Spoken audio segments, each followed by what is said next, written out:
membelah dadanya kemudian dicuci. Setelah dicuci baru Isra Mi'raj.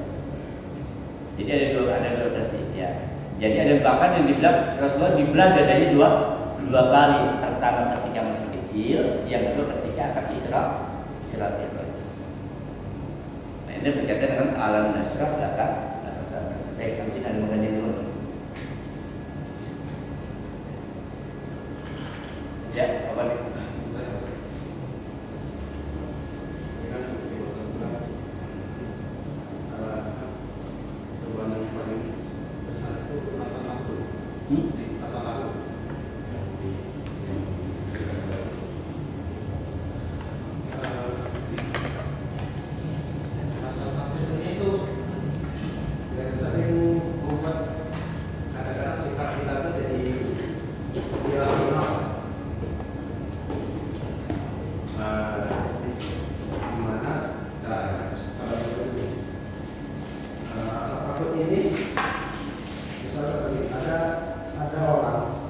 Yang dia itu takut menikah karena dia merasa nggak mampu. Dia takut nih, saya kalau misalnya nikah gimana nih, kayak orang misalnya, atau saya masih gini aja nih, gimana saya mau nikah nih, atau orang yang dia takut nih punya anak karena melihat orang lain ternyata ketika punya anak orang lain itu tidak mampu untuk mendidik anaknya, sehingga dia takut gimana. Itu yang takut dalam dirinya. Apakah ada itu? Sebenarnya kita harus mengambil sesuatu hal itu ketika kita siap, atau kita ngambil dulu sehingga kita jadi siap. Itu gimana? Itu kan itu gara-gara terus takut tadi itu, karena kita ini saya nih, apa kita ambil dulu batasnya yang pertama. Yang kedua, ada seorang dibilang ustadz enggak, dibilang guru dia tidak. Dia ngomong begini, intinya gini, ketika orang ketika sekarang ini orang itu orang-orang itu pada nggak mampu untuk menjadi, pada dasarnya nggak mampu untuk menjadi orang tua, tapi dipaksakan untuk menjadi orang tua. Artinya apa? Dia nggak siap untuk mendidik anaknya itu, bla bla bla. Pokoknya dia menyatakan seharusnya itu kita harus siap dulu, baru kita berpikir untuk punya anak. Sehingga saya jadi bingung sebenarnya ketika itu harusnya kan Allah kan ngasih itu sebenarnya untuk mendidik kita. Gimana kok kenapa dia ngomongnya anak itu sebenarnya nggak layak menjadi orang tua. Dia seolah-olah menyalahkan orang lain ketika ketidakmampuan orang untuk mendidik anaknya gitu. Padahal kita juga nggak tahu masa depan itu kita nggak tahu. Kita kan berproses ini. Ketika kita melakukan satu hal ternyata itu gagal, apakah kita menyalahkan ketika kita diberi? Itu yang kedua. Yang ketiga itu apa tadi ya? Ini kayak saya tuh dulu saya pernah ditanya sama ketika saya pertimbangkan, udah mulai pokoknya saya udah punya istri dan punya istri lah. Ketika kerja lagi, orang tua tuh nanya, kapan bisa balik lagi? Respon saya,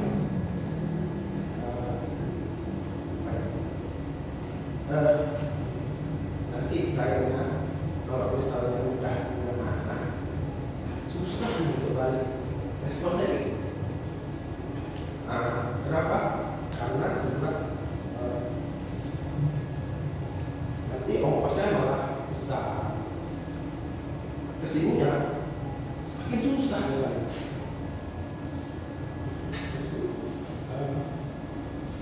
sampai keadaan respon itulah saya susah kan itu. Orang tua apa namanya kayak standar orang tua itu harap kita balik gitu, tapi karena kita respon awalnya itu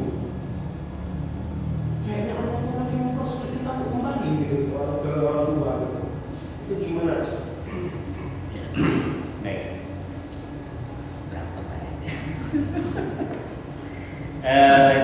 Untuk kembali lagi bahwa yang pertama adalah merubah mindset. Ini. Jadi merubah mindset itu yang perlu dilakukan. Walaupun Allah sudah dikatakan bahwa memang ujian yang paling berat itu adalah rasa takut. Itu Allah jelaskan. Walaupun minal khauf, rasa takut, ketakutan. Takut gak bisa makan, takut gak bisa ngepanin, takut gak bisa kasih rumah, takut bla bla bla. Kadang-kadang ketika kita mau menikah itu ditanya lu makan apa, gitu kan? Mau kasih rezeki apa anak gue? Orang tua nanya begitu. Kita sikapi tenang aja Pak. Kita sama-sama memakan rezeki, kita bukan pemilik rezeki. Ini perlu kita pahami bahwa kita bukan pemilik rezeki kepada istri kita, justru kita pemakan rezeki. Pemberi adalah Allah. Itu dulu yang diyakini bahwa mindsetnya dirubah.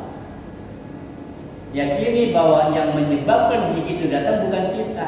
Kita disuruh ikhtiar saja. Kerja aja. Nanti masa rezeki itu di luar jangkauan kita. Jangan kita ambil, itu haknya Allah. Itu haknya Allah. Terserah Allah mau ngasih apa. Disuruhnya kita kan kerja. Kita ingin menafkahi istri, kita ingin menafkahi anak, itu sudah luar biasa. Masalah nanti rezeki mah urusan Allah. Yakini itu. Justru kadang calon mertua kita yang nggak yakin. Kenapa? Tantangan kita untuk bisa meyakini mertua kita bahwa memang yang ngasih rezeki bukan kita. Bapak aja tuh makan rezeki sama pas saya. Kita sama-sama makan rezeki, bukan pemberi rezeki. Berapa banyak orang yang berubah hidupnya setelah nikah? Cek. Dulu mungkin ketika berjalan Pak Padi nggak punya mobil, mungkin nggak punya rumah. Setelah nikah, dulu sebelum nikah saya nggak punya mobil. Setelah nikah punya. Artinya apa? Allah yang mengkayakan. Orang yang takut nikah gara-gara takut nggak bisa kasih rezeki, kafir. Karena dia tidak meyakini Allah ar-Razzaq. Allah Maha memberi rezeki. Tapi jangan pede juga. Tenang Pak, Allah kasih rezeki. Ya, tapi kita nggak ada usahanya. Lah, itu kayak ular. Mindsetnya. Jadi yang pertama, rasa takut itulah yang menjadi ujian terbesar. Banyak sekali orang mempertahankan jabatan, ingin rebut jabatan orang, posisi sebagai karena takut. Takut nanti digeser posisi gua, takut nanti begini bawaan gua, takut. Rasa takut itu akhirnya dia mengekspresikan rasa takutnya dalam perbuatan yang tidak benar. Karena rasa takut itulah yang akhirnya menimbulkan respon, kan gitu kan? Panggil dukun, panggil ini. Akhirnya itu karena rasa takut ingin mengamankan posisi, ingin mendapatkan sesuatu. Padahal itu sudah diatur, emang udah jatahnya. Jadi mindset harus dirubah. Kembali lagi, kenapa? Itulah seperti qulubihim mereka ada penyakit. Lihat apa penyakitnya? Nggak yakin dengan Allah. Makin nggak yakin lagi, terus ditambah penyakit terus. Fazadahumullahu marad.